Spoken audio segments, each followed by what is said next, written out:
Okay, here we go. I call this meeting of the Redwood Coast Energy Authority Board of Directors to order. And first off, we're going to have Lori do the housekeeping for us. Okay, good afternoon. This is Board Clerk Lori Taketa with some announcements. For those of you new to RCA's meetings here at the Warfinger, the microphones are on throughout the meeting. Please speak clearly, one person at a time, and say your name when you start talking, so people online and on the phone can follow the discussion. We have no online board members today, no remote members. Community members and staff, when you are giving your staff reports, please also come to the podium so the microphone can pick up your voice. Online participants, please click the raise hand button in the webinar controls. Phone participants, press *9 to raise your hand and *6 to unmute. And staff asks that you raise your hand early so we don't miss you. Public comment may be limited to 3 minutes at the chair's discretion. Emailed comments are being accepted at publiccomment@redwoodenergy.org until the chair closes the public comment period for that agenda item. That's all for announcements. All right, thank you, Lori. I'm Vice Chair Wu, and it's been a while since I ran a meeting, so everybody please feel free to chime in and go, oh, you forgot public comment, because that's probably what's going on.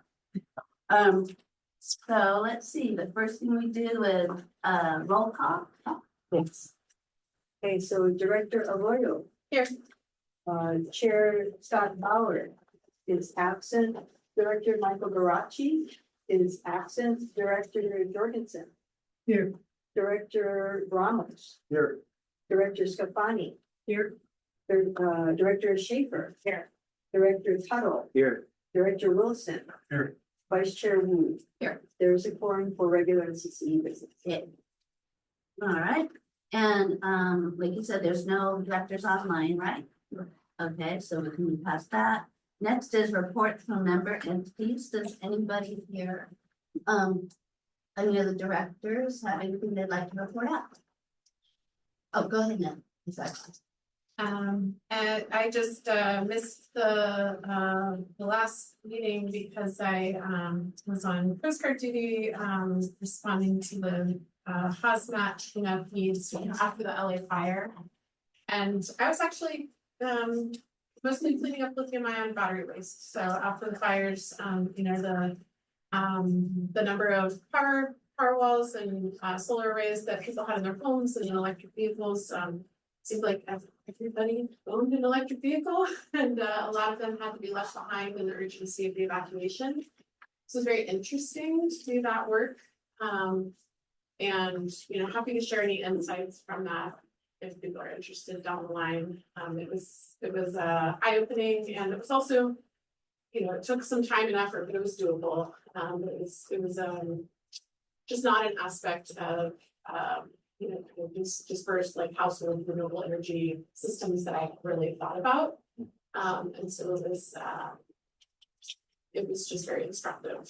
So it was good to be there, but I'm sorry to have missed that. Anybody else? I'll go. 2 weekends ago, 2 weeks ago, I went to the Civic Well Conference that Mike was hyping up at our last meeting in Yosemite. And it was really cool. I got to spend a lot of time with a lot of CCA folks and folks from Calpine and from 3CE, and people know about what our CEA is doing in the CCA community. And it was really just cool to talk with them about what projects they're doing, about what we have going on, and just also hear a lot. There was a lot of sessions on just, facing things like financing and how to get projects done in the face of the new administration. And then also just a lot of stuff about disaster preparedness and resiliency, which I know, is something big that our CEA is always working on. And so it's a really cool conference. If you ever have the chance to go, I recommend it. And so if anybody wants to hear more about it, I keep meaning I have a whole spiel I'm going to put on social media, but also feel free and reach out.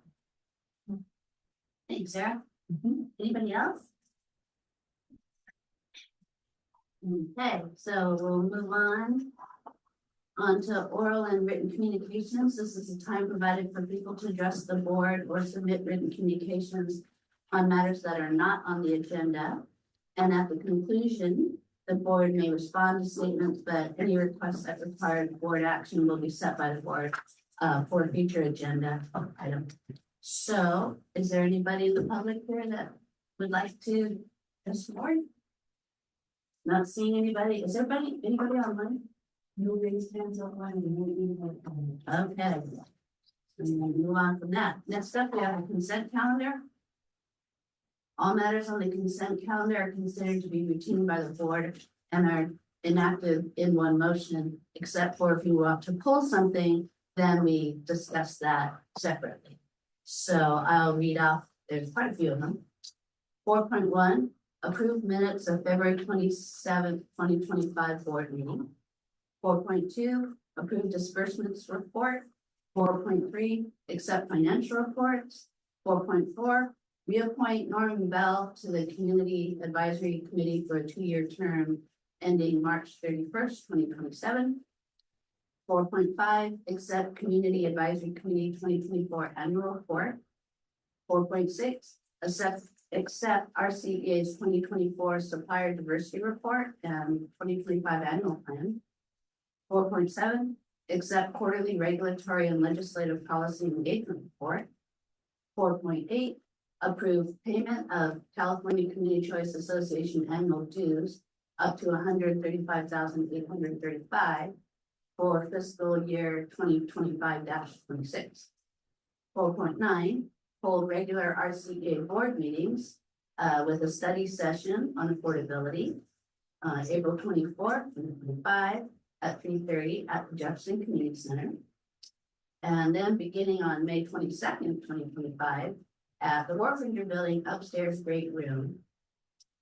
And 4.10 is approved task order services agreement with Shots Energy Research Center for programmatic research and development technical support services for $250,000 through June 2028, and authorize the executive director to execute all applicable documents. So first I'll go up to the board. Is there anybody who wants to pull any of these items? Nobody, and I'll take it out to the public. Anybody want to discuss any of these? No online? Okay, great. So I'll entertain a motion to accept these. Second. Okay. And we can just do all in favor of that, right? All in favor? Aye. Aye. Any opposed? Okay. Next, we're going to PPE business, and I've been told we do have a quorum, so that's good. So 6.1 is weighted CCE voting, and I believe Director Arroyo asked this, not the past meeting, but I guess I've been in January. And so let's talk about this. Staff has a report. Yeah. Report. Okay. Director. I'll provide some background on the weighted voting. You have a memo in your packets that we wrote in conjunction with our council Nancy Dunn. So our RCA Joint Powers Agreement establishes a partially weighted voting protocol for specifically for community choice energy business. And the state law requires that only city and county agencies can vote on CCA program business. So we did, I think last time when this was pulled, we weren't 100% confident. We've solved that mystery and confirmed that that is not something in our control, that would take a state law to change who can vote.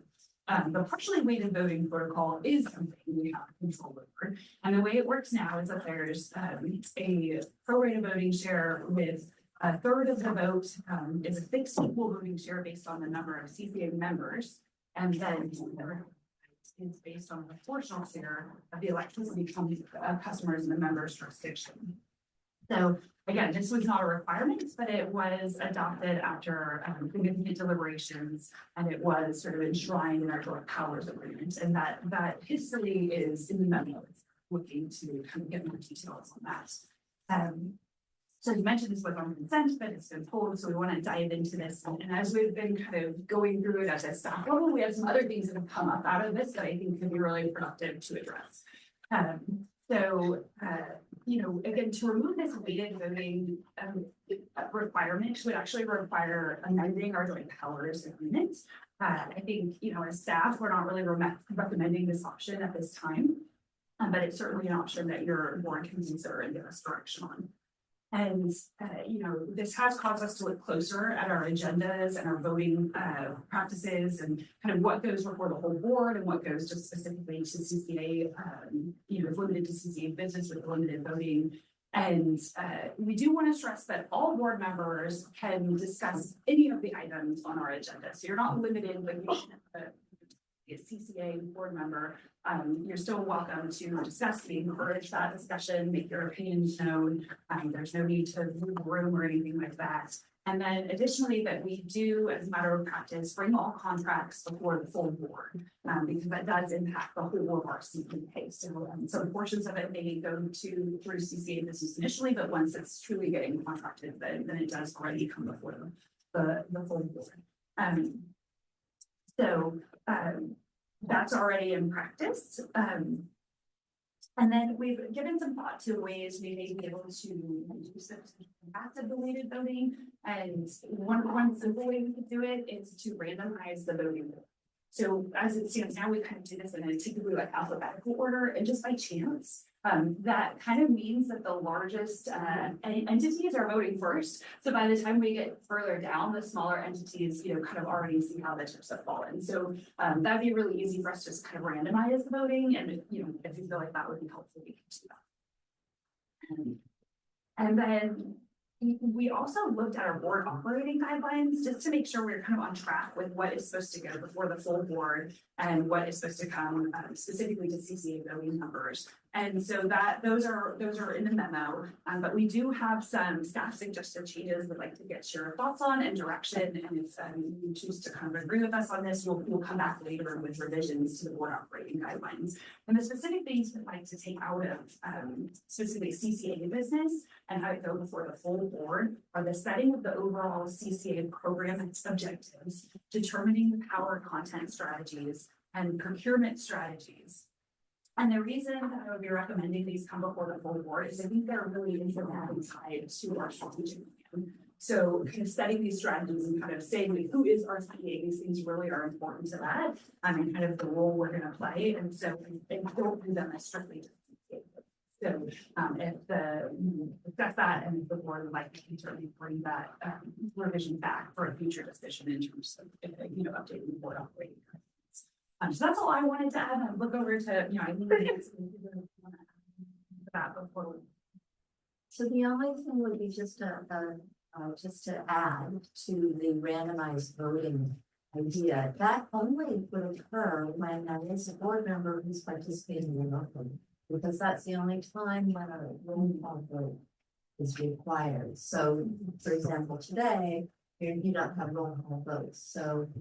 I suppose that could be a change if you want to always have a roll call vote on CCA business. I don't necessarily suggest that, but if you wanted to always be able to do that, you could. But otherwise, that randomized voting is a really good idea, but it's sort of in and of itself kind of random when it happens.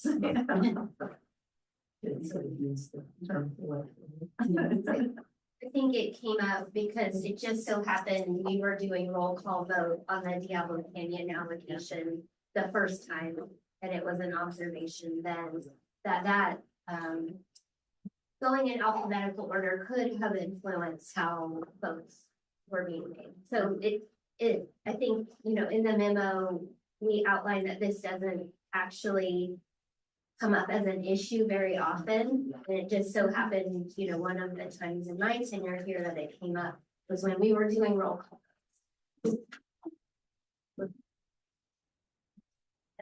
I can go first. I have a question. So,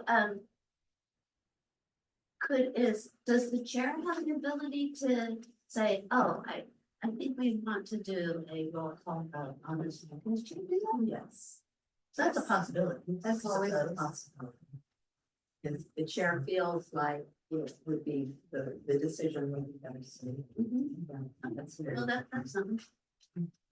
In which case, then randomizing it. Have to do it on the fly, but.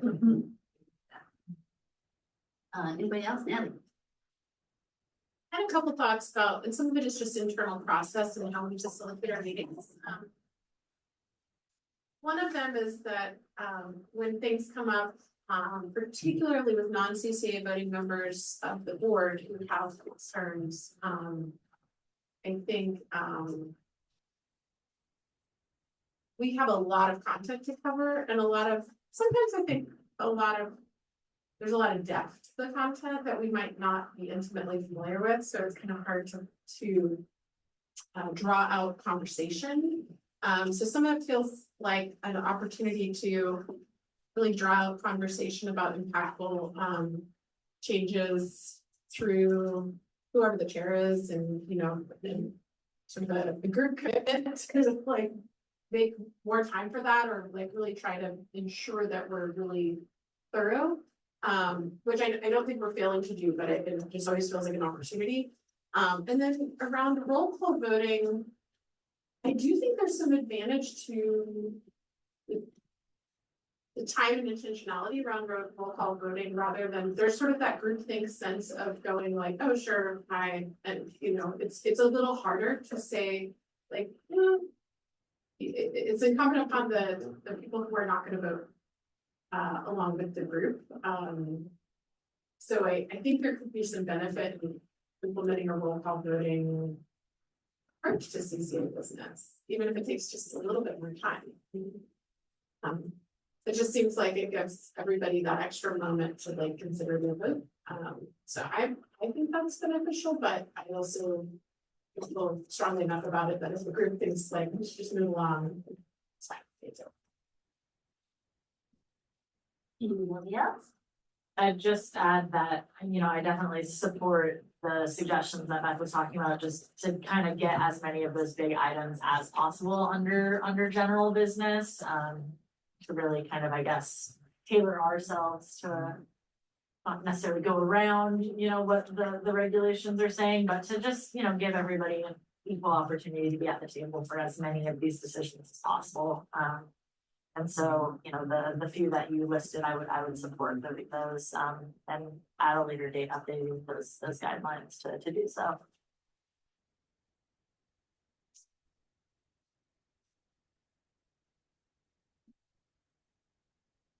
I have a question. I'm gonna go sit there. No, I'm gonna look it down, but I don't. So when we have non-CCA voting, each member voting is like one vote, it's not weighted, right? Yeah. All right, anybody else from the board? All right, I'll take it out to the public. Here, how about online? No hands raised, so I'll bring it back up to the board. We talked about, in the board memo, well, in the package, page 88. And that's where those three, setting of overall CCA program objectives, determining power content targets, and procurement strategy and procedures. Those are the three that staff has kind of pulled out as, hey, maybe we could pull these into the non-CCA or overall. I'm not sure what the terminology is, to pull those in particular. So let's see, this is I'm looking at the actions here. We can accept, updated, and change CCE weighted board vote distribution. Oh, Or yes, not, if or- I can interject, Yeah. on this action item. The weighted count is actually evaluated on an annual basis by our staff. I don't know, I mean, if you want to continue this, or shall I? You can provide that back. Yeah. And when there's a change, then staff brings it forward to the board to essentially acknowledge that the weight has changed, right? So I think that's what's happening. Well, so the JPA, it's every other year. Every other year. So odd years, and what what we learned in getting a little deeper into this is it doesn't actually require the board to approve it. It's just that staff have to present what the new weighted voting is, or if it's unchanged. It's not an approval of that, because the process has already been set by the board. So we did change the action language, just you're accepting the report of the weighted voting in line with the JPA direction. Okay. If you wanted to entertain what Director Arroyo has suggested, what would be that? What would be that procedure? I just want to lay it out there just so we know, but. That would be a revision to the JPA, which would, For the roll call vote? sorry, the weighted this vote distribution. Which, Is that right? what's the change that we want to try, with? Can I clarify? Yeah, what I was please, yeah, suggesting? I'm That we looking just implement roll call voting for CCA business, for now. Separately, I'm interested in seeing down the line if there could be some potential changes to include tribal nations, and that would be a state level change, so that would be a longer burn item, that would take some advocacy and actually thinking about how that might work. But I think that's its own item, that I'd be happy to work with partners on and just advance something, but it doesn't seem like we don't have control over. So of the things we have control over, it seems like the roll call voting would be something we can implement without particular change. Yeah, we could do that with the board operating guidelines. I think so, yeah, I'll give a double check to the JPA, sure it doesn't conflict. Yeah. Do other people like that idea? I don't know. I don't want to be like solely pushing for that. I like that the chair has that option. So, I mean, yeah, it puts a little bit more responsibility on the chair. I guess in something that, for instance, like the Diablo Canyon one, you know, that would have been obvious to me sitting in the chair. As, okay, yeah, maybe we do want to do a roll call vote on that for the exact reasons that we've been talking about. So, I mean, I can go either way, actually, Natalie. I mean, I feel like the chair is on the ball. We should be able to handle it. But it takes moments. It's not like a big kind of secret. Well, and for when you're doing the weighted voting, there is a level of like counting that needs to take place. You know, and so I think that honestly, for Lori's sake too, that a roll call vote might be helpful in the sense that just like you can count those votes more simply and see where the numbers land. But I agree with you, Sherry, that like I think it should, just so we don't have to get all into editing the operating guidelines to like be up to the chair's discretion. Because, you know, reflecting now back on Diablo Canyon vote, yeah, like it was confusing and it was hard to tell who was where at what time. So like when you're all throwing hands up and down, it makes a lot more sense to say, okay, let's just have a roll call vote and go through and deliberately count those votes and make it just a more clean process. But I think also without our current chair being here too, I feel a little, you know, and that's what you get when you miss meetings sometimes, but like, you know, just to get a little bit more feedback from that person that's gonna have to do that thing. But I guess, again, we change every year anyway, so.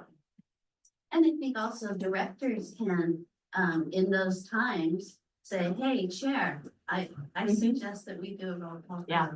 That, I mean, it's not actually just on the chair, it's on all of us. That's a good point. So, what do we need? Do we need a motion or is it basically info only? Yeah, we would take a motion to accept. Okay, well, what is that? And then also, if you want to make the changes, if you want to direct staff to come back with the revisions to the items in the operating guidelines, they can become full governing board. Under full governing consideration. So, Okay. If- Oh, those those things, gotcha, okay, items. okay. Just one comment. Molly, you said, you know, about sort of this longer burn item in terms of advocacy. We say no to that because we're doing the policy platform later this agenda, so Redwood, so they must remember to get that one added.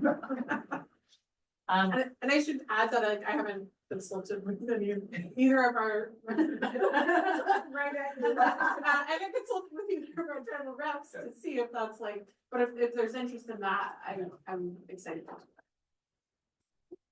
All right, so, need a motion, yeah. Yeah, I'll make a motion to accept the updated and unchanged CCE weighted board vote Oh, sorry. distribution. I can do that. Sorry, go ahead.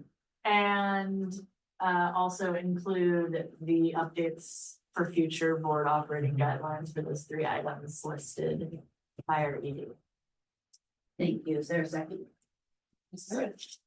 All right, before we vote, I had forgotten to go out to public comment, so at this time, is there any public comment?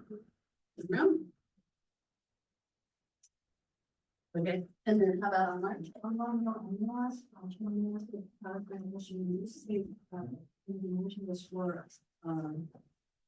The chair of the situation to do the CCE with my votes, did you randomize the room or just?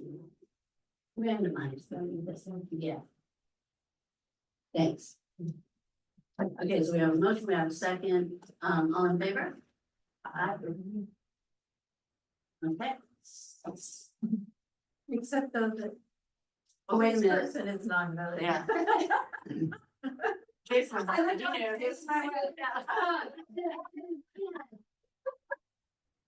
I'm just so like, you know, engaged, she's ready. Dang it. Lori probably knows to just ignore me. Doesn't go share anyway, you know. All right. Moving on. New CCE business of which there's none. Yeah. Okay, so moving into old business, 8.1, Repower Humble RCA strategic plan update, the student staff presentations. Kick off the presentation here. So Repower Humble is our RCA's comprehensive action plan for energy. So you might also hear Repower Humble referred to as the G sometimes. And this was adopted in 2019, and you know, the goals and strategies in here really broadly include initiatives related to regional planning and coordination, integrated demand side management, low carbon transportation, and energy generation and useful services. So I think we did provide kind of an executive summary. We have some, you know, newer board members wanted to kind of hit all the bases here. I think historically we've given kind of an update on how it's going. And so, you know, I will say, you know, the team at RCA, you know, really works every day to achieve the goals outlined in this plan. And then also to provide all the administrative support it takes to get there. So for our update today, we're really just going to touch base with each department director, and they're going to cover highlights of what they've worked on in 2024 and kind of what they're looking forward to in 25. And your handout you received also has kind of their bullet summary. We did this exercise when I first came on board, and I found that it was so helpful to sort of like hear from everybody in this rapid succession, because you really get a feel for kind of the full breadth of what we've been up to. And it was really helpful for me to kind of see it. I also want to acknowledge that all this work really happened before I showed up. So it's really a testament to staff's like hard work, commitment. I don't get to take credit for any of it, but I still feel really proud that we accomplished so much. And so, as I mentioned, each director will give their report. So the first step is going to be Richard, the director of Human Resources. So I'll get us started. Good afternoon, board members. A few of these items that I'll be going over are a little bit detailed down in the weeds, and I'm just going to move through them pretty quickly because we wanted to keep the time on this pretty quick. So I'm happy to just, I think I'll explain them in a way that doesn't go into detail, and then if they make you scratch your head, you can just raise questions for me. So diving right in 2024, we implemented the Renewable Energy Self-Generation Bill Credit Transfer Program, RES BCT, as a pilot level program with the Harbor District as our lone initial participant. This is a program that's kind of like virtual net energy metering, but it allows public agencies to aggregate generation from solar or other renewable resources at one location and apply that against bills on other accounts they may have in other places that are not adjacent.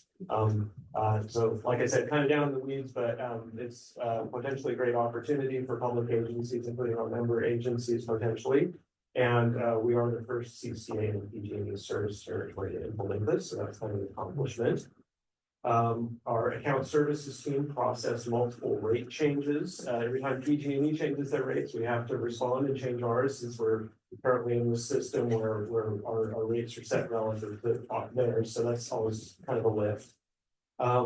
We got out the joint rate mailer and power content label to our customers. And I will say, on the account services side, we've had some staff turnover, so a lot of these things have been learning experiences for new staff members, but they really rose to the occasion and handled these things and did them smoothly. And we had support from our community strategies team as well doing that. And although these things are listed here as power resources accomplishments, a lot of the things I'm talking about are really group lifts across the whole organization, getting support from other departments. We implemented the transition from the old net energy metering for folks with renewable energy generation behind the meter to the new net billing tariff for solar customers. And because that is really financially less favorable to the customers overall, it's kind of a rough transition all over California doing that, as I'm sure you've heard. But again, our account services team really rose to the occasion and handled that really well. We completed our first year of participation in a program called Percentage of Income Payment Plan, or PIP. We have two pilot zip codes, one being the 95501 zip code in Eureka, and the other being Hoopa. And so this is basically a system where customers who are in arrears on their bills make that up in a way that's set as a percentage of their income level. And we're getting reimbursed for our participation for the hit that we're taking financially by not getting full payment from those customers.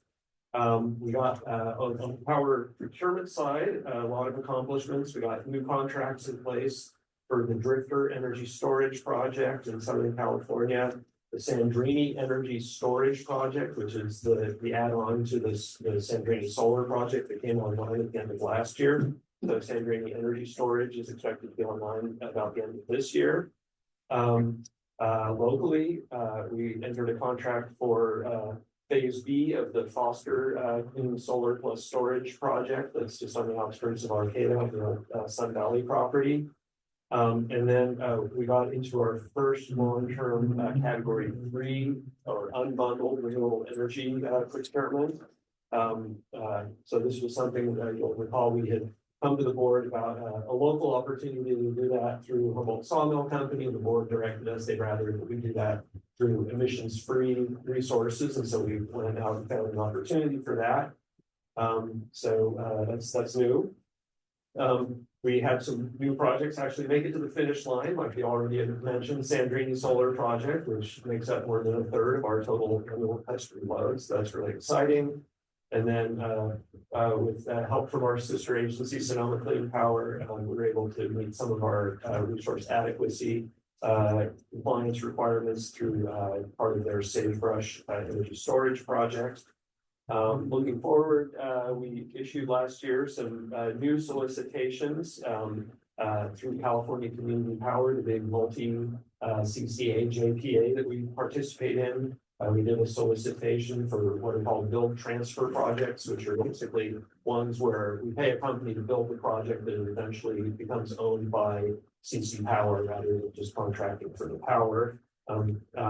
And we did our own local storage solicitation that launched right at the end of the year in December, and tomorrow is actually the due date for offers to come in under that. So we're excited to open the package and see what we get. We relaunched our feed-in tariff program with the board's approval, with new terms and new pricing. We started offering the bioenergy market adjusting tariff, or BioMat program, that is an opportunity for us to procure bioenergy from small projects. And we're currently ramping up to do more promotion of that.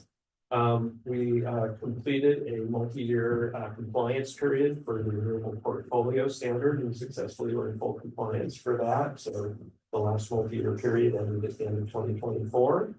And then we finished our first year of procuring resource adequacy under this newfangled slice of day requirement that the Public Utilities Commission has introduced, which is much trickier than the old system, but with a big assist from the Energy Authority, our consultants, we got that done with full compliance. Looking ahead to 2025, new projects coming online. We expect both phases A and B of the Foster solar plus storage project in Arcata Bottoms to be online mid-year. We have a feed-in tariff solar project, which will be our first feed-in tariff project. Expected to reach its mechanical completion, physically be done building by the end of 2025, and the actual commercial operation beginning early next year. The Sandrini storage component is supposed to be online by December. And then one of the geothermal projects that we're in contract for through California Community Power, the Fish Lake project in Nevada, is supposed to be online by the end of this year. We're at work on getting word out there and hopefully building some excitement for the new terms of the feed-in tariff program, as well as the biomat program. We're starting to talk to staff at some of your agencies about potential interest by cities, county, and in the bioenergy program. We have a bunch of new ventures that California Community Power is pursuing through their own strategic plan, including an offshore wind project in state waters in Southern California, a pooled approach to procuring our resource adequacy needs, innovative new long duration storage projects, and then those build transfer agreements that can potentially be owned jointly by the CCAs once they're built. We are taking steps towards issuing solicitation as the board approved for a study on doing cost of service rate making, which would free us from having to, jump every time PG&E tells us to on rate changes. And as you'll recall, we did that effort in 2023 for Folks Electric Future, where we convened some in-person and online community meetings to get input on what people would like our power portfolio to look like in the future. And we're looking forward to incorporating that community feedback into our 2025 integrated resource plan that will be due in November. These are what happens. We head over to the next part. Thank you. You guys have questions for Richard, like while he's, or do you want to just do it all? I mean, you might want to. Okay, do it all together. Oh, as we go. Okay, yeah. Okay. Any questions for Richard? Other than that, you can wait. One correction, the Fish Lake geothermal project has been postponed. It's not going to be online this year. I just got word from our breaking news. Sorry about that. Okay, next. Great, thank you. I'm Stephen Coleman. I'm the Director of Demand Side Management at RCEA. And so I will also run through a number of bullet points for you and exciting statistics from 2024 and a little look forward to 2025. So we are, I think, the largest department of RCEA currently with 11 full-time and 1 part-time staff with a combined experience at RCEA of over 90 years. And so the people in our department have stuck around for a long time. Ben, who's over in the corner of that picture, giving a presentation on heat pumps in Arcata last year, I think started as an intern, and we're just joking. I think he's responsible for at least half of those 90 years. One of the things that we've done is we've had a local government partnership that we affectionately refer to as LGP with PG&E, and that's doing energy assessments, working with the local government agencies and hard to reach businesses. So a few statistics on that is we completed 77 energy assessments and referrals for small local businesses. And then had a number of public agency project support and management activities. Including, so there were 58 public project management activities, which are defined in many different ways, but those included working with 28 schools, 21 public agencies, and 9 tribal projects. And through that, we brought approximately $1.8 million in outside funding to Humboldt County through referrals and projects that we brought to those agencies. We also conducted residential assessments as part of our CCA program. Did 87 residential assessments, most of those were phone-based assessments. A few of those were in person. Did a number of public outreach and education events, including a heat pump workshop. I worked with contractors on events and went to schools and a number of other things. Throughout this, we really have been trying to prioritize tribal engagement. I've been looking for more ways to help work with local area tribes, and we'll be continuing to do that. Supported local contractors, accessing both our rebate programs and other rebate programs. A lot of these statewide run rebate programs are really complicated with in-depth portals that you have to access and real specific ways to apply that a lot of our contractors wouldn't be accessing those funds if we weren't giving them technical assistance and assisting them with that. Also provided a number of just general energy advisor services for people who called and came into the office.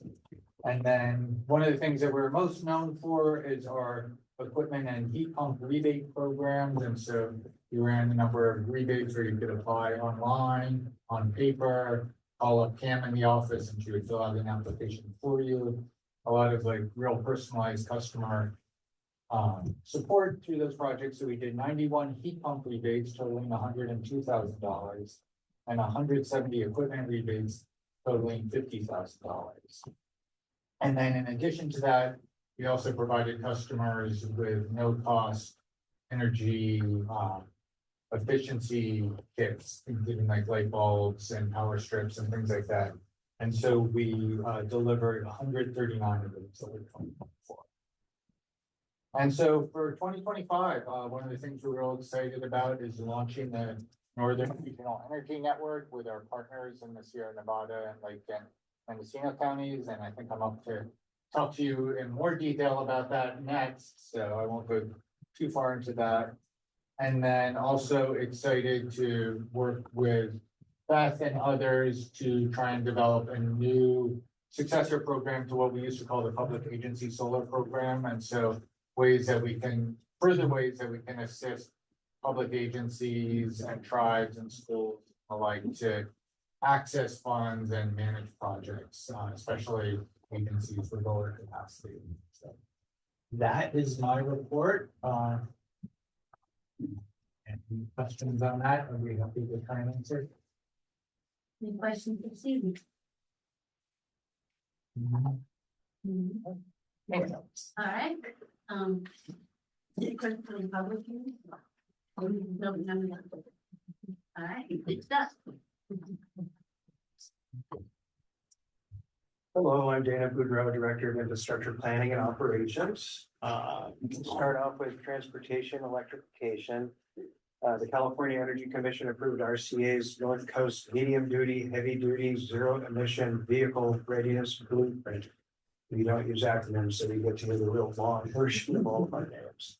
But I'm going to use an acronym now, making RCA eligible for future implementation funds from the Clean Transportation Program. So this is really helpful. It's just setting us up with the plans to make sure that we get those implementation dollars when they show up. We have a regional electric vehicle charging network of 56 level 2 charging ports, and it supported over 12,000 charging sessions and delivered 160 megawatt hours in 2024. It's about a 31% growth over 2023, so really good headway. We also secured a $700,000 CEC grant to add 32 higher capacity level 2 ports at 10 community locations during 2025. And that'll increase our charging port count by about 57%. So a lot of good growth there. They're going to be a little more eccentric locations because we're trying to broaden out into the community, but it's still really essential to make sure people can charge where they want to. The team launched an e-bike voucher program for a point of sale discount focused on income qualified customers. In 2024, the program redeemed more than 30 vouchers and included collaboration with the city of Arcata to increase available funding and achieve some climate action goals. We would have done better, but the state had a real buckle on their hand launching their program. So that's getting straightened out this year. We relaunched our EV rebate program with post-purchase incentives for qualified electric vehicles. This program included new and used vehicles, eligibility for commercial and residential customers, and enhanced incentives for income qualified customers. The program incentivized 25 vehicle purchases with over 15% going to income qualified customers. We also continued our EV charger rebate program with post-purchase incentives for qualified level 2 residential EV chargers. And in 2024, we provided 12 incentives for small but meaningful numbers. The best rebate, this rebate demonstrates that we have the best uptake when we align with the EV charger rebate. We were out of sync in 2024, and we definitely took a hit on our EV chargers. So we're paying attention to that moving forward. For resilience, for the Redwood Coast Airport microgrid in 2024, the behind the meter array, or that portion which directly feeds electricity to the Coast Guard, the airport, and others, that continued to work flawlessly. And the front of the meter array, which feeds power onto the grid, achieved 100% operation. We finalized the $3 million grant through the California Office of Planning and Research for a regional resilience planning and implementation grant. Our project is to install resilient energy systems at 16 remote fire stations in the county during 2025. This is a first grant that we've received through this particular office, and fire safety has become really important. So we're extremely happy to be supporting our first responders.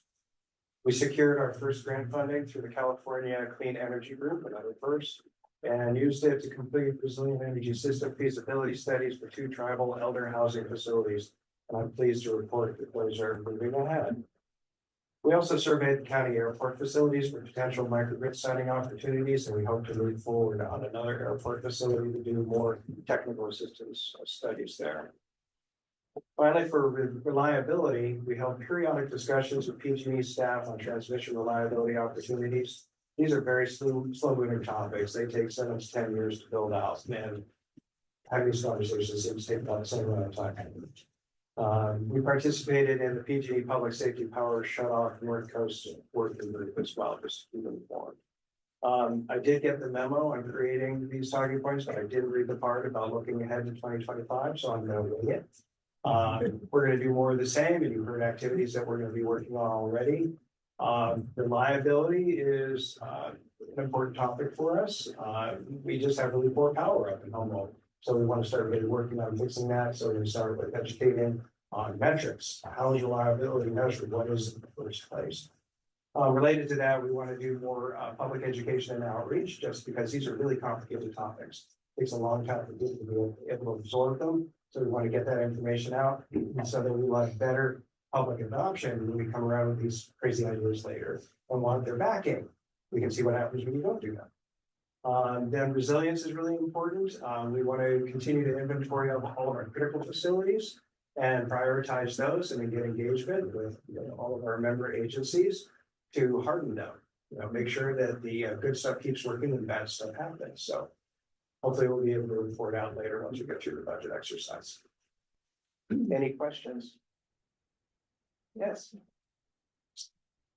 Now that you're talking and I'm like kind of revisiting the executive summary, I realize and this has been true for a while, that I've had a bit of a lack of clarity about how each of your umbrellas, like it seems like there's a lot of cross pollination between your next departments. I'm not fully understanding how the so under the demand side management, for example, it talks about development of community microgrids and like local backup power systems. And it sounds like that's very much in your infrastructure realm, but also in Stephen's team's realm. So how do you sort of I think I want to know like who does what more as a board member, but it's hard because is it like Steven's team is like, okay, here's the strategy, here's how we're gonna do it, and you're like, okay, here's the nuts and bolts, and Richard's like, yep, we can use that power in our portfolio, is that kind of the way to understand it, or? Help a little bit with this. I think, you know, because I've had similar questions as I've come on board and starting this out. I think, you know, something that kind of, one, we can't be siloed. Like, we do have to cross pollinate. Like, we can't just like stay in our lane and not know what everyone else is doing. So it's super important as you see everything relates to everything. But I do think, you know, from my perspective, sometimes it's the funding source that's kind of driving a little bit of like what, you know, is the funding source or the involved. Like if we're working with a particular jurisdiction and we've already got other programs with them, it might, you know, might go into one department because of that. And then other times, even for example, like Steven's department is doing demand side management and then, you know, largely the local government partnership program and now NREN. So that's a big chunk of what they do and have less capacity to do other things. So we kind of have to move it around as needed. And I think also to say that we'll have probably even more clarity about this moving forward in the next budgets. And I can give an example of that. There is a lot of gray and we just really have to work together and it would be really helpful for us to co-locate into one building, which I'm sure you're hearing things about, so we'll keep pushing for that. But something like a virtual power plant, you can do a couple different things. You could go out to a bunch of residences and install batteries on those systems, and then somebody can aggregate those and call that a virtual power plant. Or RCA could choose to go out and let's say there's a bunch of government facilities and we might offer a service that we do a government to government plan and we put a lot of facility equipment on, a lot of equipment on their facilities, and then we aggregate that and do a power purchase agreement. So they're both really virtual power plants, but one is where we own the infrastructure and own and operate it. The other one is where somebody else has an independent contract that does it. So it's tricky to decide where to slice it. But we just have to work together. And again, it depends if there's a contract that comes through, who's available and does it make the most sense. Another dividing line sometimes is it behind the customer meter or is it in front of the customer meter? But that can help a lot too. So you're really focused on where we own the infrastructure Yes, or are developing it. yes, mostly. Okay. Looks like Stephen might have something to say. Yeah, I'll just add to that a little bit. But I think what Dana and Beth said both makes a lot of sense. One also is just that the repower plan was written in 2017, and so there's been some adjustment. There wasn't a department called infrastructure planning when that was written, and so some of the duties have cross-pollinated. We all work really closely together and work on working closely together, if that makes any sense. And so some of the staff in DSM department and in the infrastructure department are both working on the same program on different aspects of that program. So that there really is a lot of overlap. And you know, happy to go into more details anytime any of the board members would like to ask this, but we get a lot done together, working and partnering together. It's interesting that we have a department that wasn't featured in our plan. That's eye-opening, thank you. We had to create it because there were plenty of things that were not getting addressed. Yeah. And then there was also questions of the community was the free market principles weren't working. People were not building certain things in our county that we really felt were important. So that's where RCA took the risk to go ahead and take those on. Good. Thank you, Dana.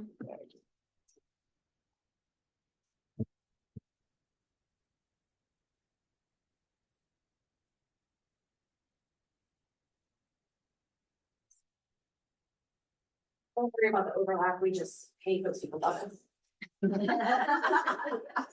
thinking I was gonna be a little more strict. I'm Lori Gandy, I'm the director of business planning and finance, and this year we kind of transitioned to talking more about the behind the scenes stuff that we do, you know, to keep our CEA running as an organization. And we'll take credit for Nancy Diamond's work too. And that's department. I would read my top bullet point is that in 2024, we developed and adopted a procurement policy and an investment policy with significant input from us. We also successfully completed a USDA loan audit. So we have a, large loan from the USDA that paid for, our microgrid or half of our microgrid. And, we had a field auditor come and park herself in my office for a week. We went through that and made it out on the other side. We also finished and presented 2 years of physical audits and started on audits for the subsequent 2 years. We navigated a project, projected budget deficit for the current fiscal year, that you all might remember. We, worked together to pause energy procurement goals and our new office, until we get back on track. I had the privilege of traveling with Humboldt County delegates to visit Vineyard Winds, offshore, East Coast offshore wind project off in Massachusetts. That was amazing. And we reached a cash reserve total of 30 million in 2024. Quite also awesome. My department helped applied and received a $88 million Department of Energy conditional award agreement. It's still being figured out. And $6 million in the California Energy Commission funds to build the 4 microgrids that will be owned and operated by area tribal nations that we refer to as the Terrace Project. We also assisted in developing solicitations and contracts for the programs team. That's a lot of our bread and butter too. And memorandums of understandings with the NREN and Terrace partners. And then a lot of our day-to-day is just we maintain 4 bank accounts, petty cash. We track assets over $2,000. So anything that is, comes in our doors that's worth over $2,000, we keep track of. Track $4.2 million of security deposits that counterparties hold. We also track $2.6 million worth of deposit liabilities. And so that's our cash that other or that we.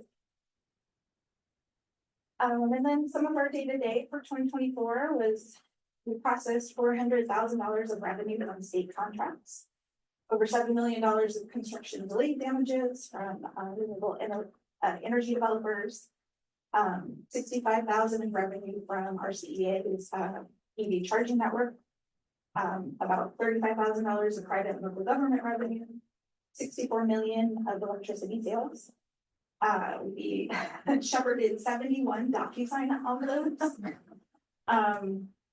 $51 million worth of energy related payments, almost $5 million of personnel expenses, $840,000 of facilities and operations payments, $123,000 of communications and outreach expenses, $2.4 million of professional and program services, and $232,000 for efficiency rebates, and $392,000 for net energy metering customer payouts. So that's a total of 2,252 checks that Eileen or I sign, sometimes Sarah Schaefer. Sign a lot of checks on that. 282 ACH payments or wires to vendors and customers. Almost 950 paychecks, almost 500 credit card transactions, and 29 staff travel packets.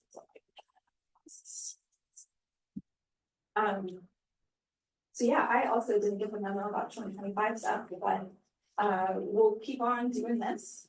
And I think we're now up to a little bit more than 32,000 in our cash reserve, so that's exciting. Oh, 32 million? That's better. Yeah. Thank you, Lori. Any questions for Lori? Good job. Okay, I'm gonna close us out. In 2024, we had 8 successful recruitments, including the executive director. We had 6 new employees and two internal promotions. My team launched the RCA's Workplace Violence Prevention Plan. We had a very successful emergency response during the earthquake. We were in the tsunami inundation zone and had to evacuate. We hosted an in-person 3-day strategic business writing training for employees. We began working on a solicitation to move to the cost of service rate design model. The team participated in reviewing the regional climate action plan. We really increased in 2024 our engagement in the transmission planning with CAISO and through relationship building. We had some one-on-one meetings with them to represent the unique needs of Humboldt County. We moved to multi-factor authentication in our IT department, which is no small lift. And we completed a third-party security review to enable entering into the NREN contract. On our community strategies team, they successfully did a massive fire drill due to a security breach of transferring our website from an old platform to a new platform. I encourage you to look at it. It was no small feat. They did an amazing job, and it's a beautiful website. And our community strategies manager, which was one of the new hires in 2024, really has increased our public engagement and has gotten us out in front of a lot of different community groups. And I wanted to say my personal biggest accomplishment of 2024 was supporting an amazing, brilliant, hardworking team in a year of transition. So, and then what we're looking for in 2025 is getting a executed DOE funding document for the Terrace project. We're going to be migrating and reorganizing our file structure storage, updating our records retention policy. We'd like to relaunch the building design to get us under one roof. We have already scheduled for May some DEI and team building training for staff. We're in the process of a third-party compensation and classification review that we're hoping to complete this year.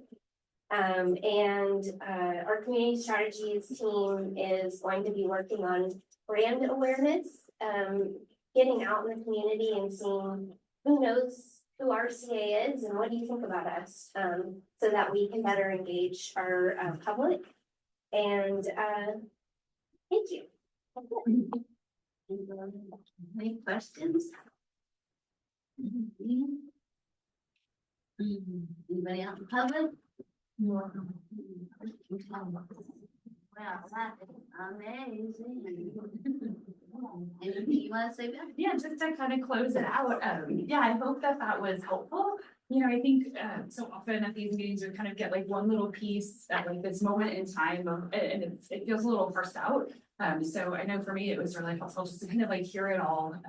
You know, when you think about like all the different programs we're offering, I hope that can kind of stay top of mind for all of you as you're engaged with constituents, and we kind of know what we're up to, and you know, help them understand that we are also a resource for them in terms of save energy. So yeah, good for me. All right, thank you. So moving on. So it's not the rural rent anymore. Get out of that. It's the northern rent. NREN to the in kids. Okay, NREN. So let's have the NREN update because Not to be confused with Enron. No, definitely not to be confused with Enron. Still like us. So hi, once again, I'm Stephen Coleman. I'm the Director of Demand Side Management. Not sure if she's online, but also is going to be joined by Patricia Terry, who's the Senior Portfolio Manager. And so she's the position that's gonna be really taking on the administration, the portfolio administration aspect of this project, of this endeavor. So we can move to the next. So I know many of you have heard me talk about rural Ren North, and now NREN multiple times, but I thought I'd just back it up a little bit. There's probably a few new people here, and just going back to what are regional energy networks and why do they exist? So they were formed by the CPC back in 2012. The first two were created were BayREN and SoCalREN. And really designed to fill gaps in service that weren't being offered to like the PG&E and other IOU programs and statewide programs, and to reach customers who weren't otherwise being reached. And so a few others have joined, and now there's currently, with the addition of NREN, 7 REN statewide.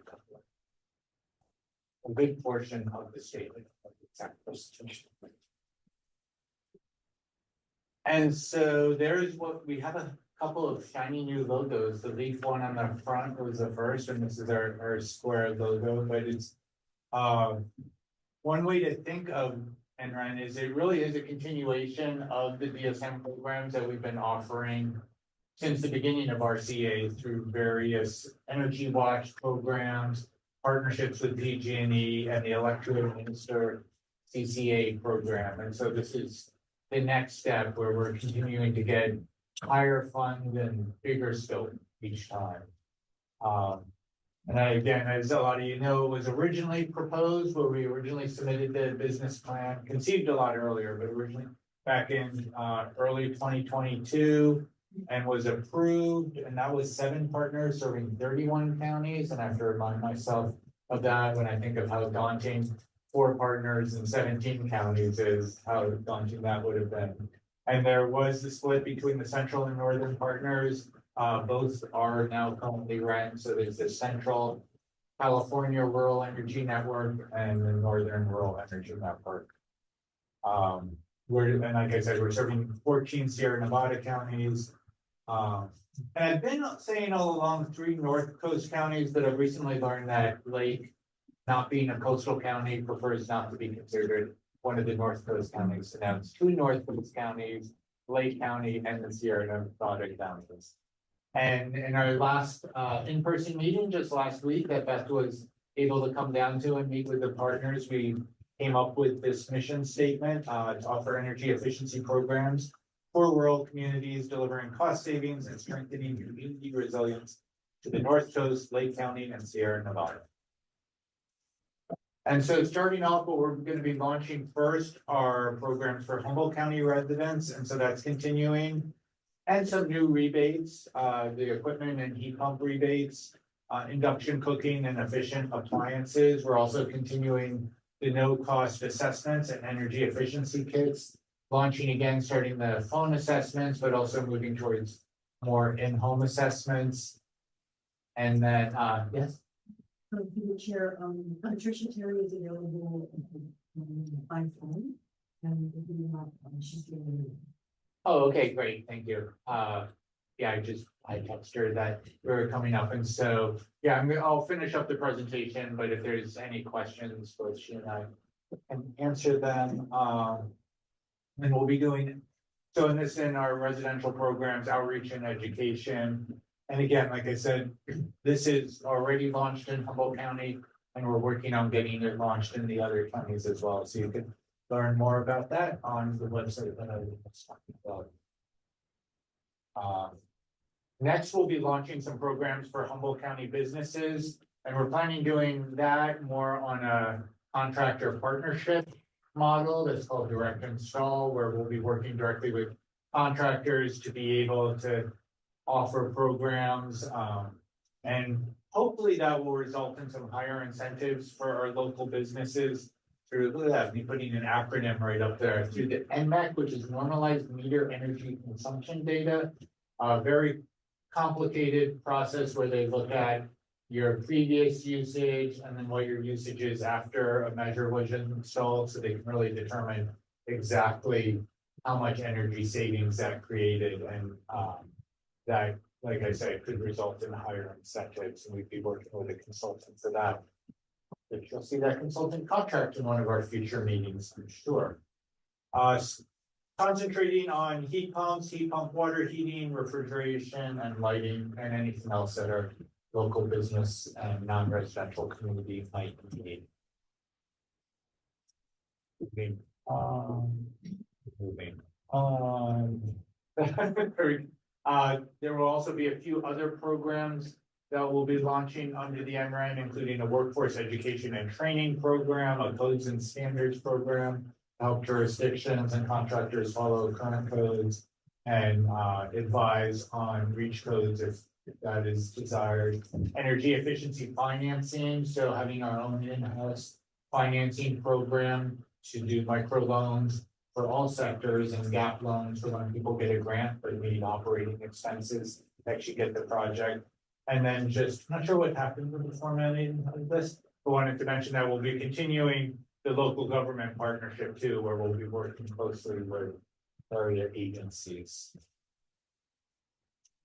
So going back a little bit to what does it mean that RCEA is the lead portfolio administrator? So in addition to implementing these programs here in Humboldt County, we're also going to be responsible for the 17 counties for compliance with all the regulations, monthly, quarterly, and annual reporting, the funds, solicitation, contracts, consultants, and we're gonna have to start preparing our business plan for 28 to 31 a little bit later this year. And this is some of the overlap with Lori's team. Like, we couldn't do all this heavy lift on this without Lori's team on most of what's right up there. So just to, again, put it in context for the 2024-2027, the total budget across the 17 counties is 33 million, 6.85 of that approximately. We're still figuring out the exact budgets, but will be allocated towards programs within Humboldt County. Another 2.7 million set aside for the portfolio administration activities I was just talking about, and 1.6 million for marketing.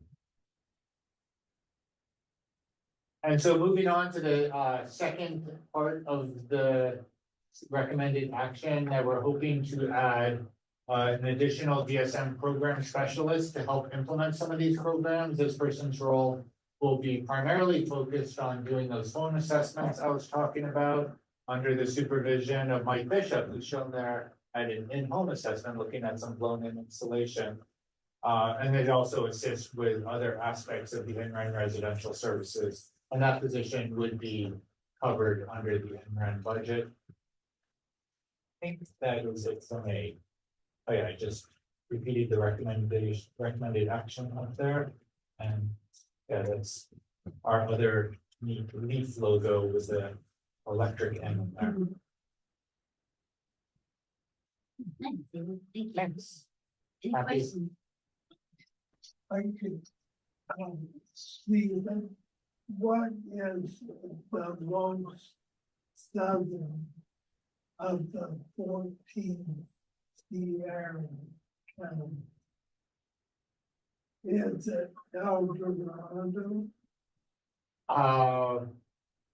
Wow, I feel like I need to look at a map. I wasn't trying to, but maybe this is where can I use a lifeline here, Patricia? You on the line? Sure. Can you repeat what was asked? I couldn't really hear. How far south does SBC's territory go? in this area? Mariposa County?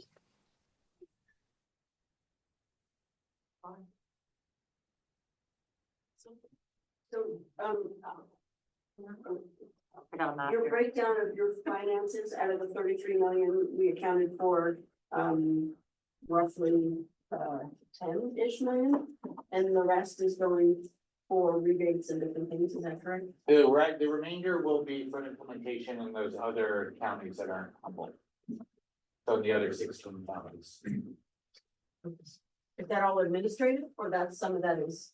So no, a large portion of that would be for rebates and incentives in those other counties.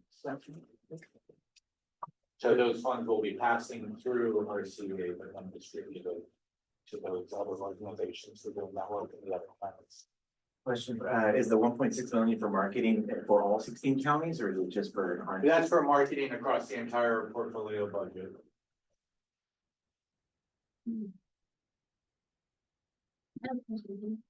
The program specialist position, is that for the life of just this grant, or how long would that position be? The position will be funded through this grant. It is our hope and expectation that this will be continual funding. Like Bayren and Silco have been around since 2012 and have continued to grow and increase funding over that time. And there's every indication that this will be continued funding.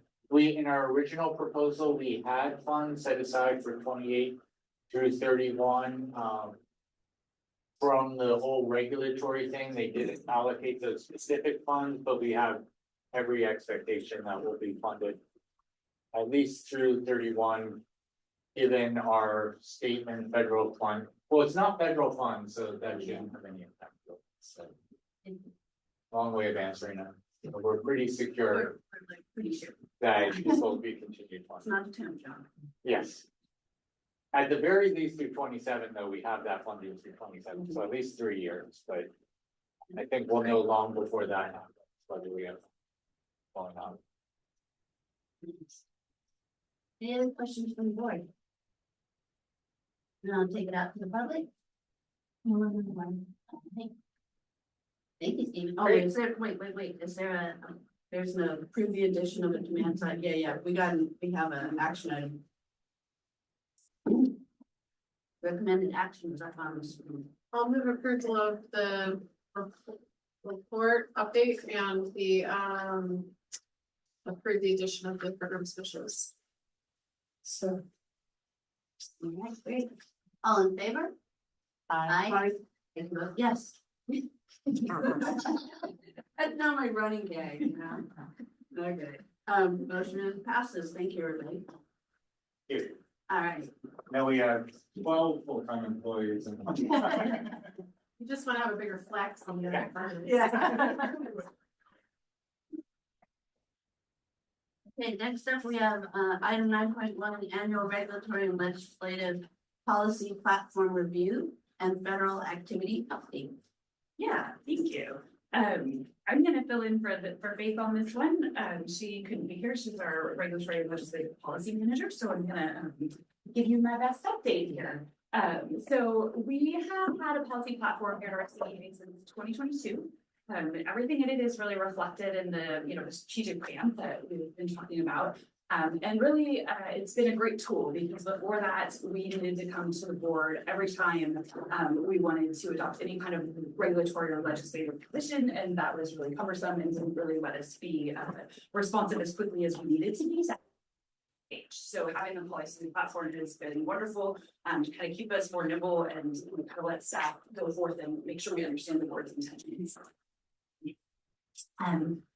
So in your packet, you've got, the proposed platform, and then you've got a red line version of, the prior version. And so you kind of can see all the changes. It's a lot of ink on there, but I will say a lot of it's just kind of moving things around. We did try to restructure, hopefully reduce some of the redundancy and kind of make things a little more clear in the sections they ended up in. But we do have some recent events that are kind of driving the true changes that you see in there. And that is, establishment of NREN. And we should get rid of the wall. Yeah, we gotta do that one too. It's hot off the presses that this is NREN. And then we have the increased distribution reform efforts at the CPUC. There was the Diablo Canyon allocation that we've added some language around nuclear storage and looking to decommission nuclear plants and increased energy affordability concerns and scrutiny of energy efficiency program funding.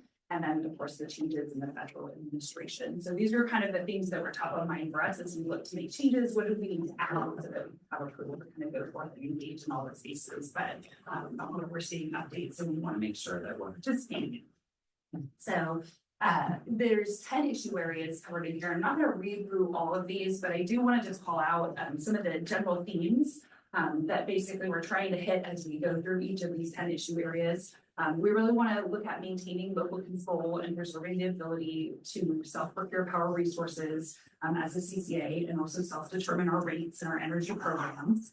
We'd like to see some restructuring of the electric utility sector to allow for increased government ownership of energy infrastructure, and to ensure cost-effective and affordable energy services and programming, and ensure that transmission and distribution access and that we have access to reliability there, and also that we have access to the energy resources, and then to provide equitable and just economic and resilience and climate benefits to the local community, and also to maintain an efficient, transparent governance structure. So we kind of see in all of these areas that were kind of the bigger themes. You know, we see legislation going in certain ways that we might be concerned about, or policies of the CPC or CRISA that we feel, you know, could kind of lead us down a path that would be less advantageous for the work that we do. So we tried to capture all of that in the policy platform. And so there's also just like 2 procedural changes that we opted to recommend. And one is that it's been in there, I don't know if anyone exactly knows how or why it's in there, but it had a requirement to confer with the chair and vice chair anytime we're going to like engage in a legislative position. And I would just recommend removing that, because I think it just adds another layer. You know, we really hope that you can set the board's intent with this document and that we can follow it. I also wouldn't say that, you know, connecting with the chair and vice chair is particularly like increasing transparency of the decision in any way, because it's just and people are busy, and if the whole point is to kind of help us be more responsive, it just kind of adds an extra layer. So we recommend that be removed. And I think there was just one statement that this is that we provide quarterly updates. I think we generally do that, but just to be safe, we'd prefer to say periodic. I think, for example, the last update was like in October. There was another update now in the in the consent agenda. So it just kind of gives us some flexibility to kind of bundle things together and make sure it hits the agenda when we've got some money for it. So those would be the 2 procedural changes that we're recommending along these lines. And so what we're hoping for today is really, have a discussion about the policy platform, address any questions you may have, and then if you have any additions to this, and then ultimately, hopefully we'll be able to approve this today, and not more additions, so we'll bring it back for further consideration. So I'm happy to seek your direction on that. Comments, questions for staff? And I forgot to mention, we did take this entire platform to the Community Advisory Committee, and their comments have been, incorporated into the draft you have.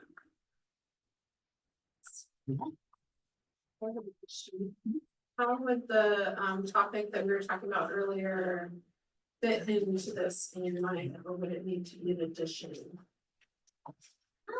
Maybe it's around, we could probably, without like grabbing the exact position, I think it fits into kind of the self-governance portion of it. I really think that would be our prerogative to be able to have who we want on the CCA board. So that's where I think it would land.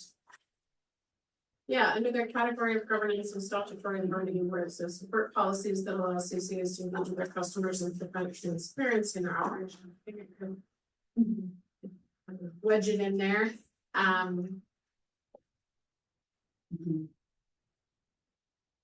don't know if we want to be more explicit though.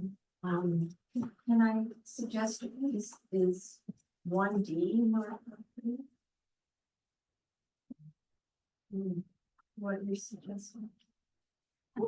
Yeah. 1C and 1D are both kind of parts of it. Yeah, and we could clarify, it says jurisdictions, and so we could just make it clear that, any violence or something like that. So just in case that it's involved. You probably don't consider yourself a jurisdiction. I think that sounds good. That's Jason. Yeah, I like that idea. I think a big proportion of it, probably. Part of the issue is that some of it's, your foundational documents will come from regulations from the CPUC. Right, it's the definition of public agency. A lot of times throughout the state of California, if you look at like natural resources, public agency, when you look at the definition, tracks are listed in there. When you go to the CPUC and you look at public agency, it's not so. I mean, you're always going to run into that issue. We run into that issue with grants all the time. It doesn't surprise me that it's a challenge.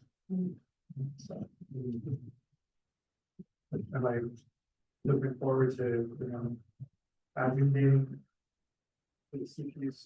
Not really. I mean, I don't think, from my perspective, we partnered on new things. I don't feel like I'm left out when it comes, just because it's this CCA. And honestly, I don't know how to break down. I don't have that many customers. It's customer base, right? Like, you're on there. So it's not a big issue.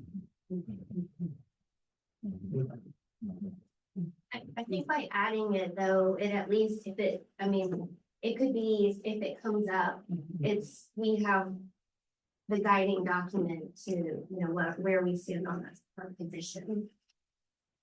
I don't want to speak for Michael as the representative of the Yard Tribe, but it sounded like when this came up last time, it was certainly something he wanted to explore further. And if you are to have other nations as members of the board, I imagine we were this one. I like the idea of adding that there, because at least gives us. And I would agree, just to, like you said, in the event that other tribes join this board, or also to like help be a point of advocacy for other parts of the state that might be going through the same things and wanting to, incorporate different, tribal entities or other government agencies into their boards, to just be on that same train with them. So, yeah, I would support adding that. And I also just want to say too that I appreciate the restructuring the electricity utility sector section. Can I back to this language that is in 1D? I see that the red was added, and I'm not sure that's necessary. I mean, it certainly could be added, but I think tribes are already participating in grants. I know that, and maybe Stephen talked to this, but I know that this group is looking forward to being able to use the tribes for their ability to is that correct? Because there's language that's being proposed to add tribes to the platform, and I just want to clarify. I would recommend actually, instead of changing 1D, it's adding a 1E that is specific just to this issue and leaving 1D. No, that's fine. I just wanted to clarify that the tribes, I think, already are recognized component for them. So any ratepayer is eligible for. Oh, so in terms of program delivery, is that what we're talking about? Exactly. Yes. Yeah, thank you. I was trying to compute the question, but yes.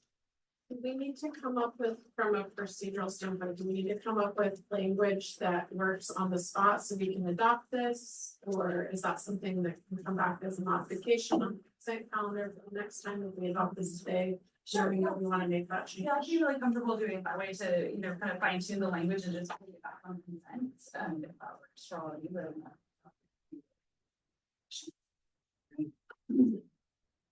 Also, just hearing that, like, Dr. left out the list of public agencies, and CPC's perspective, and that's hurting your grant capacity. I'm like, I don't mind if we push that issue, like, you know, I don't, you know, necessarily, think it's the only thing we need to be advocating for, but it's certainly something we could be highlighting. Yep. Okay.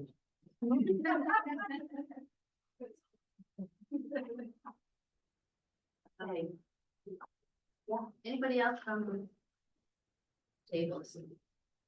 Did I go to the public comment? Okay, now it's time.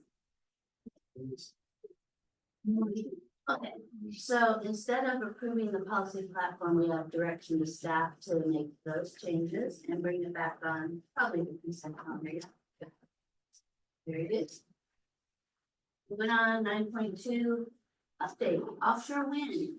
Hey, you've learned a lot from me today. Thanks for listening.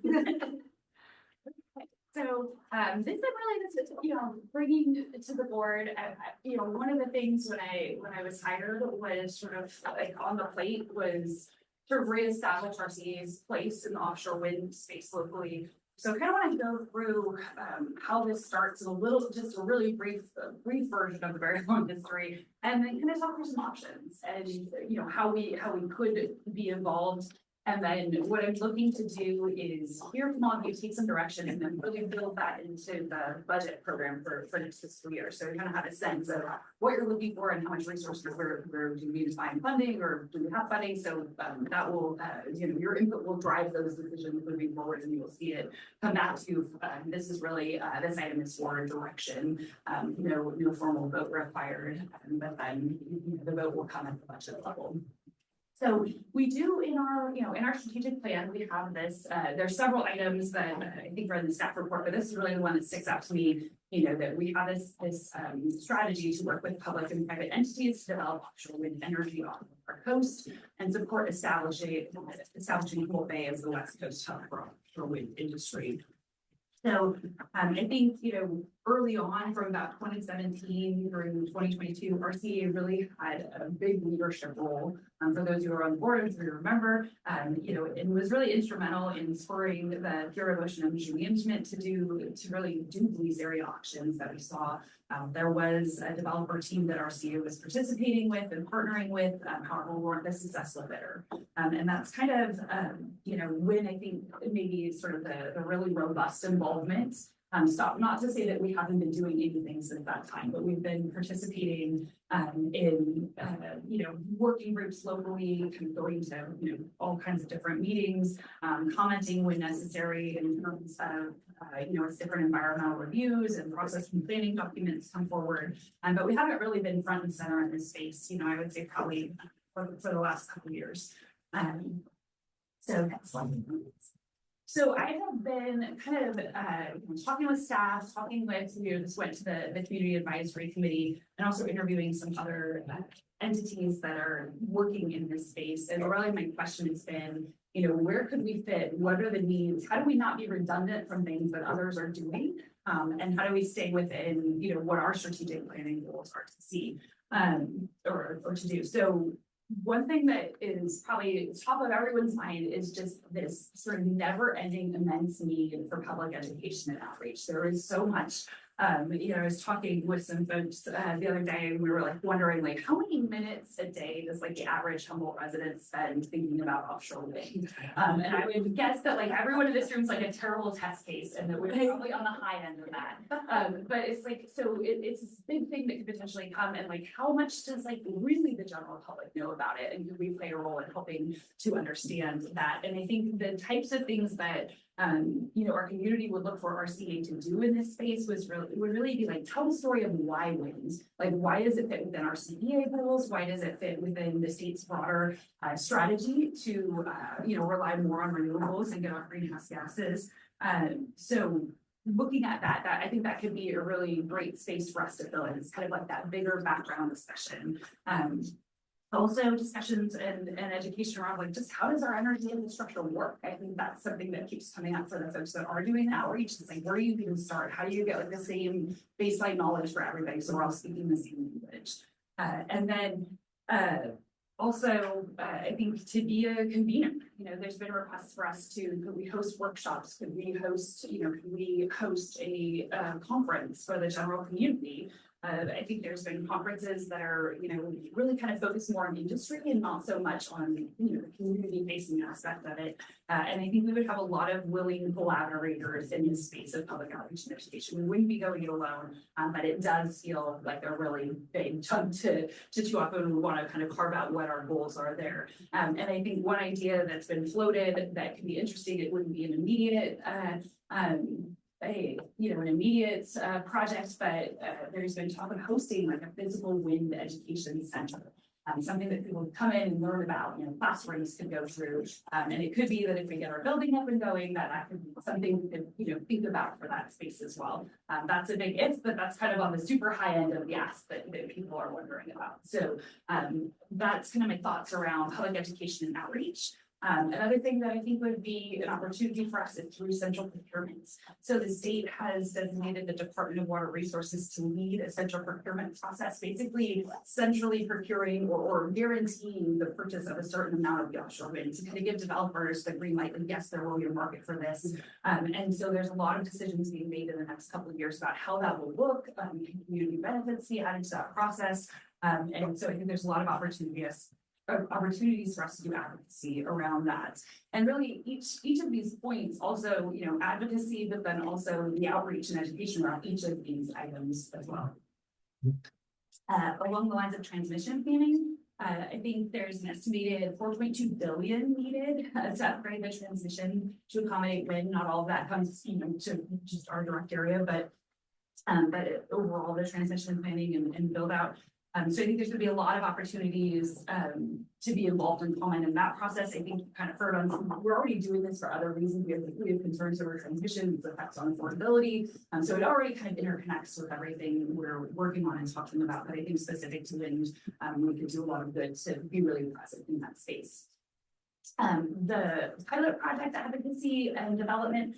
This was one that was like a top favorite, I would say, of the community advisory committee. And this was really the first thing they brought up is, could we do something smaller scale that would set an example or be a demonstration project, something that, kind of would overcome the sort of federal chilling effects. I will say, I think you heard in Richard's presentation mentioning a project that we're involved with through CC Power, which is the Kadema Wind project. That would be a smaller scale. It's in state waters, so we're already working on that, but it's not off our coast. So there may be some room for advocacy around something happening more local here. I'm not sure where that could go, but we could certainly explore that.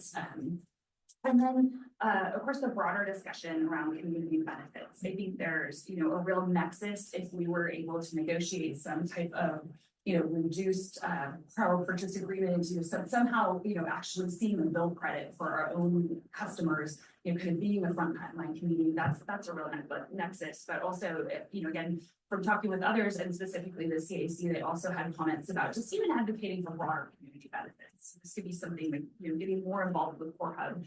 We have, participated in their meetings. As far as I know, I don't think we've made it a habit at all to sign on to their letters or add our logo to the mix. We've just, been working with them and sharing resources, but not in a really leadership way. So that would be something we could explore around community benefits, or if we wanted to do something on our own. And another area that comes up is supporting the Harbor District in building a zero emission port. And we definitely have a lot of stake in this, assuming that they'll be a customer. We have, load concerns and all kinds of, practical planning we need to do to make that work. But also just the advocacy around that and the importance of that and helping the community understand the importance of that.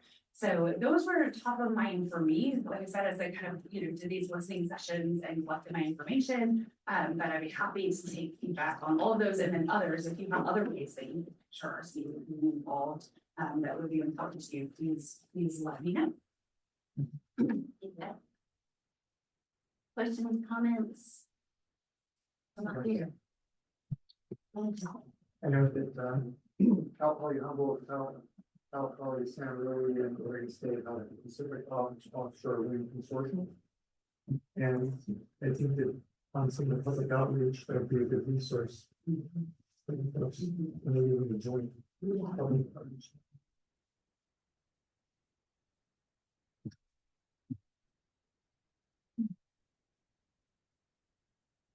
I am interested in us being involved in this space. I think right at this moment in time, there's a lot of need for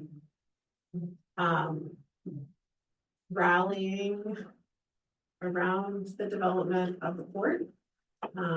Resources are limited and I think the Harbor District would appreciate that support to ensure that those investments are made in our port, which is the most, I think, strategically advantageous like geographic location.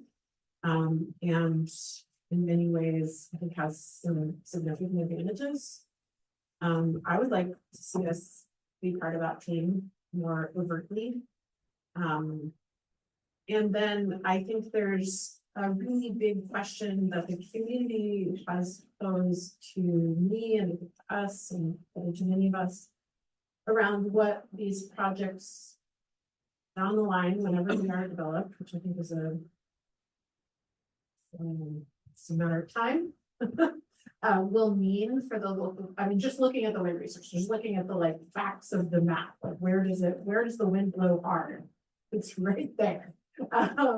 So if we just think about that as, you know, a resource that will get tapped eventually, the question that people ask so frequently is, what will this mean for my power bills and our energy reliability? And if we can do a better job of answering those questions and getting creative about what possibilities there might be and answer that with like, we can try to, you know, get kind of the community benefit, might be a guarantee of opportunity to procure energy from that, or to do complementary energy storage facilities or things like that.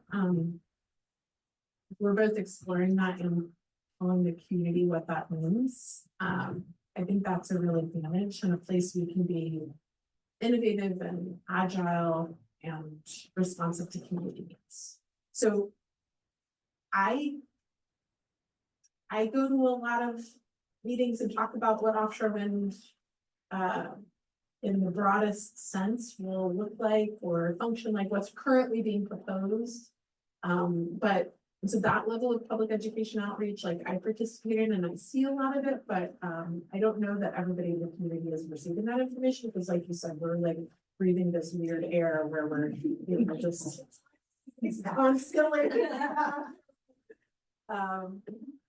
So those are the areas that are like top of mind for me right now, where we could really be a player. And I think I also agree with the pilot project development and being a creative and capable player in that space is really exciting.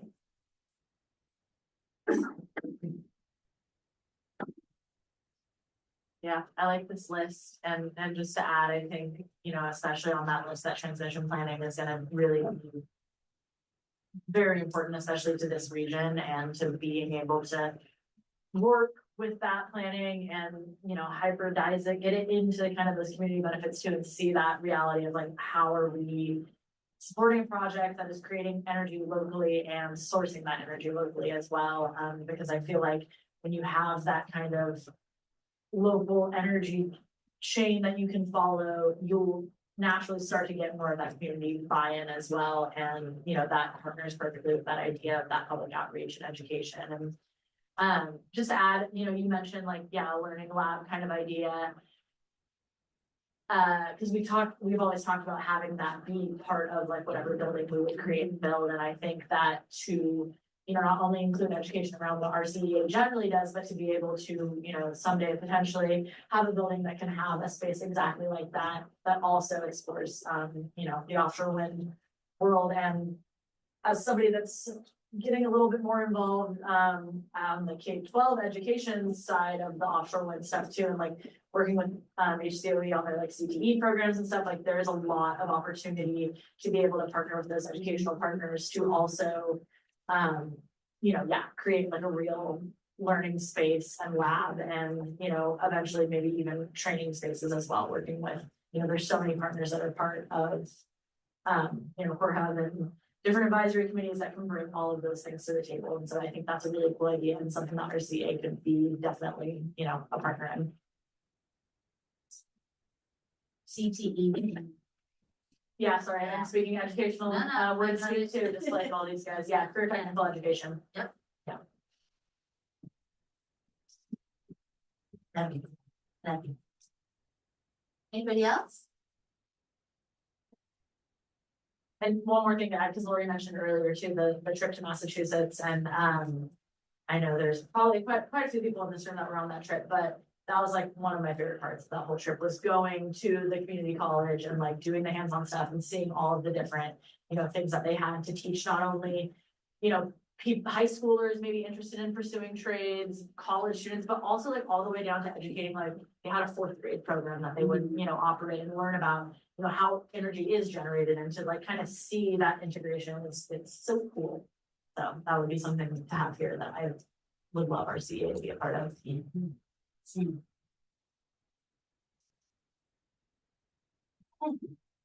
I just make one more comment about this? Obviously, there's a chilling effect right now, but I would make an enormous bet that this would happen in my lifetime, just because of the wind resource and the fact that energy needs ain't going down. And so I think it will happen eventually, regardless of our participation. So I want us to be like positioned on the like future looking edge of it, rather than like kind of behind the ball.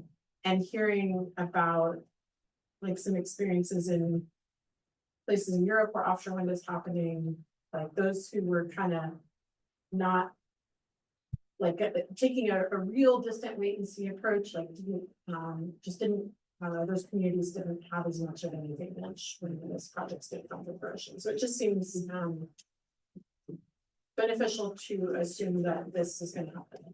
And I've been hearing a lot of people say like, we just don't have to worry about it. I'm like, oh, this is a great time to think about it. It gives us some time, but not, you know, I wouldn't write it off.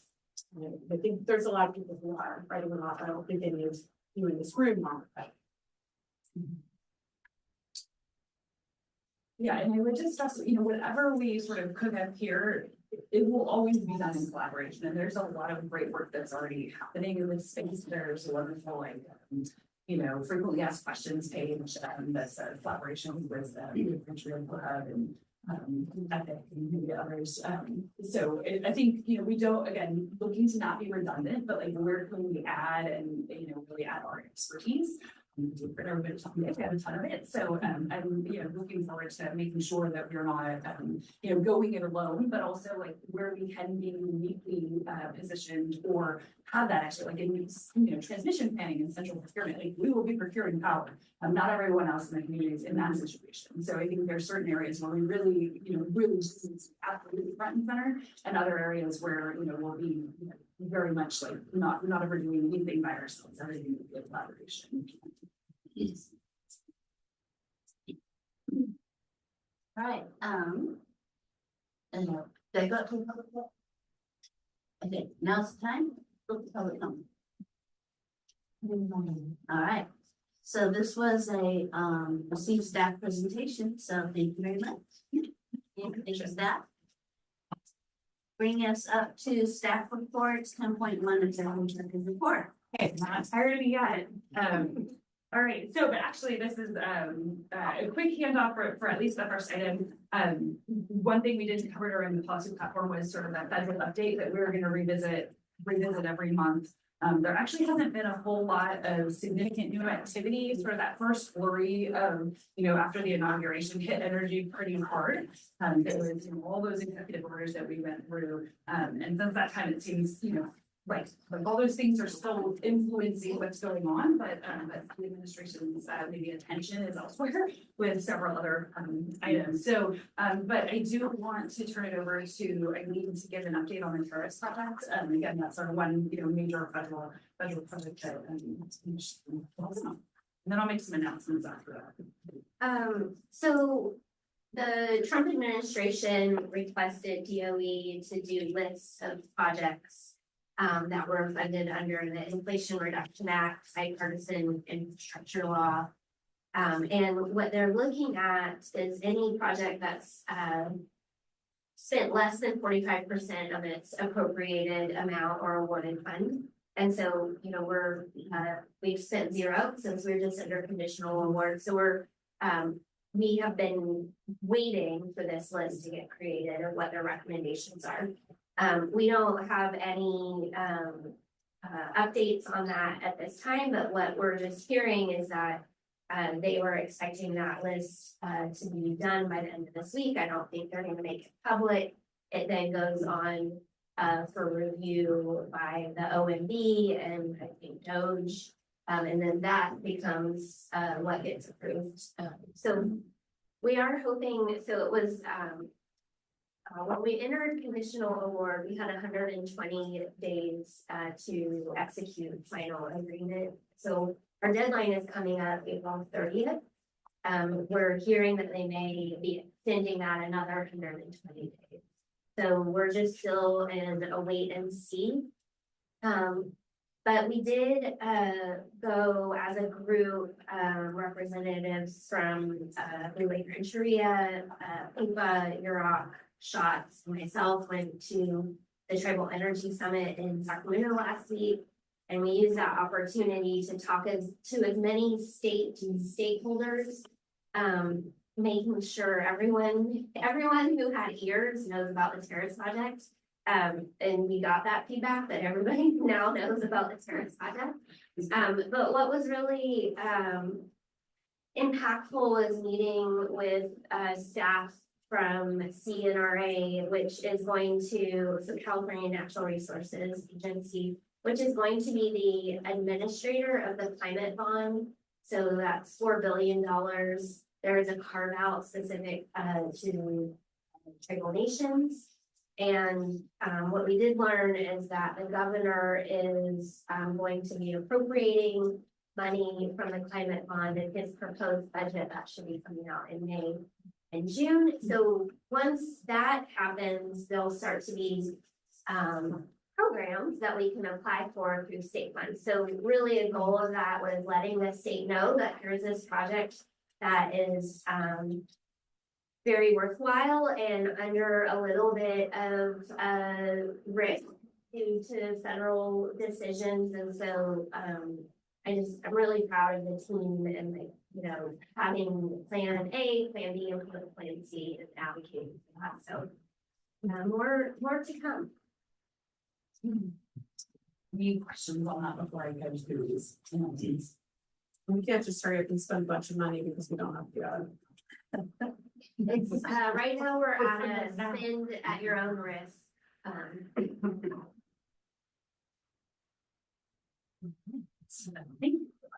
Okay, so quick announcements, upcoming meetings. So this is our last meeting in the room of colors.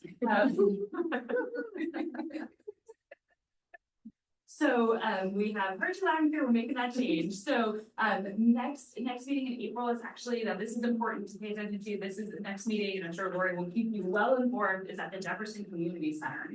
And so that is going to be our study session on affordability. So we're also just trying to encourage, public participation in that. We'll have a lot of great information to share about, how to understand your bill, what goes into a bill, kind of all aspects of affordability. So, if you have, constituents that are asking those questions, it'll certainly be recorded as well, but happy to have folks join us at the Jefferson Community Center for that. We will have a consent agenda, and then everything else will just be that study session. And then beginning in May, we'll be here at the Warfinger, but upstairs. So that'll be kind of our new permanent-ish meeting area. And then work with the community advisory committee. We have, had 2 meetings since I've been here with them. And we will be kind of transitioning, hoping in May that we'll really start focusing on, their goals and vision, kind of get some of their work groups back up and going again. So we will, more to come on that, but hopefully you'll be hearing more about CAC activity soon. And then I will make it a habit to report on the call log because it's one of my favorite things. That RCH get 119 phone calls in February. We had a lot of inquiries related to net energy metering and the new solar billing plan. Our staff were pretty expertly able to address those. And this one's always my favorite statistic is how many people called to opt out. So we had 16 calls to opt out. And staff were able to, talk with all those folks and all but one stayed in our CA customer. So I think this really just shows kind of the power of like sharing the actual information and how much work we need to do to get people to understand, their bill and our role. And then lastly, I wanted to mention 2 upcoming conferences that will be local or meetings. The California Air Resources Board is hosting a one-stop truck stop in Fortuna at the River Lodge. This is gonna have lots of information about like medium, heavy-duty vehicle, like for vehicle owners, fleet operators, even if you have a motor home or a storage truck, it looks like they have things like compliance assistance, incentive funding opportunity, and more. So that's at the River Lodge on the 18th of April from 9 to 1. And we'll have Lori send out more information about all this, but it's nice they're coming to town. And we'll have, they're having a panel at that, and we'll have one of our staff will be presenting. And then Humboldt County will be hosting the Power California Conference. This is focused on building partnerships for ocean wind and energy renewables. This is at the Tishman Community Center at the Barrow Range area, and that's May 6th to 8th. I think it's maybe the 3rd year now, third year of the conference is being held. And we'll have Richard presenting on a panel at that conference as well. So more to come on all of that. But yeah, just wanted to share that with you. And that's it for me, I promise. That's funny. Thanks. All right, item 11, future agenda items. Any requests that require board action will be set by the board for future agenda for staff. So, does anybody have anything for next time? I'd love to suggest that HTA can talk about the hydrogen stuff that's happening. It just for a little cross pollination. If that I'm open to you guys, right? The new hydrogen bus is here, by the way. It's secret. Secret. So now's a good time to be talking about that cool project. Thank you. Anybody else? Okay. Sorry, HTA is from the transit. Anybody from the public? No one online over here. All right. Well, that was pretty good. It's 5:27, everybody. So, Still got it, Sherry. Yeah.